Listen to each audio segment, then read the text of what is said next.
Welcome back to Future Cars Updated. Today we're diving into something truly special, the 2026 Lamborghini Gallardo, resurrected via the jaw-dropping Etna Restomod.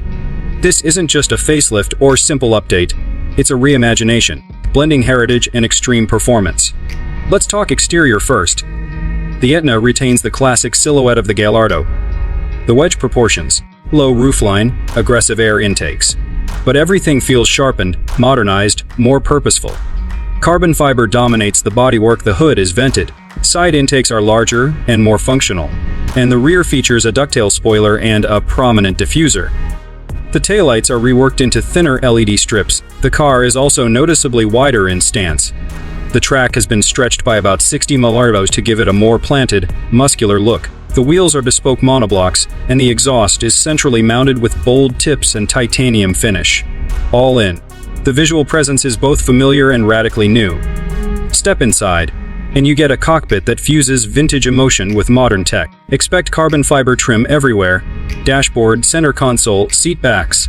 The seats themselves are carbon shell racing seats, trimmed in premium Alcantara and leather, with sporty bolstering. Instrumentation is likely upgraded. Digital displays fused with analog cues, while switches, paddles, and knobs retain that tactile, mechanical feel. The steering wheel is performance, focused, wrapped in suede or Alcantara, with a quality shift feel. The interior is designed to make you feel intimately connected with the machine around you, rather than cocooned in luxury. Every surface speaks to purpose. Now, you're wondering, what's under the hood?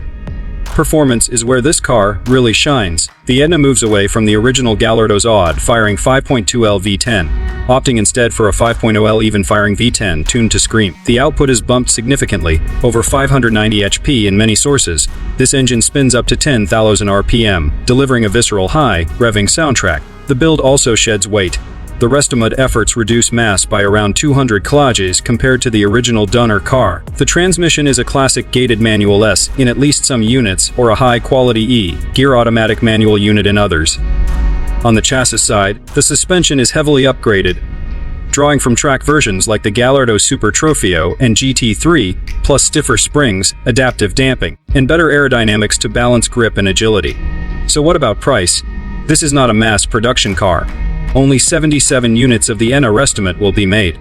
The launch edition comprises 9 units, and each build is bespoke, taking about 12 months from start to finish. The base pricing starts around a 625,000 GBP, excluding the cost of the Donner Gallardo. In euros, some sources mention figures like a 750 including mods. Given the rarity, bespoke nature, and high craftsmanship, the final price for a delivered car could vary significantly upward, depending on personalization. Let's reflect on what this car represents. The original Gallardo, built from 2003 to 2013, was Lamborghini's first V10 series production model. It laid the foundation for future V10 Lambos. What the Etna Restomod does is celebrate that lineage while injecting modern performance, design, and exclusivity. It's not a replacement for Lamborghini's current lineups, but a limited tribute built by a specialist in Restomod's S and Tedson Motors, based in Croatia. This car offers a rare combination: the analog soul of a high, revving V10, manual shifting for some, raw aesthetics, and bespoke engineering, a bridge between the past and the present in supercar culture.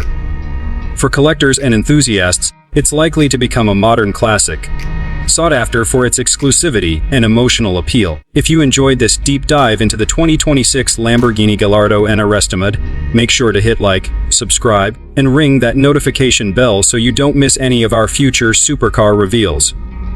Leave a comment below. Would you pick the manual version, or go for the E-gear? Which color combo would you spec? This is Future Cars Updated, and I'll see you in the next ride.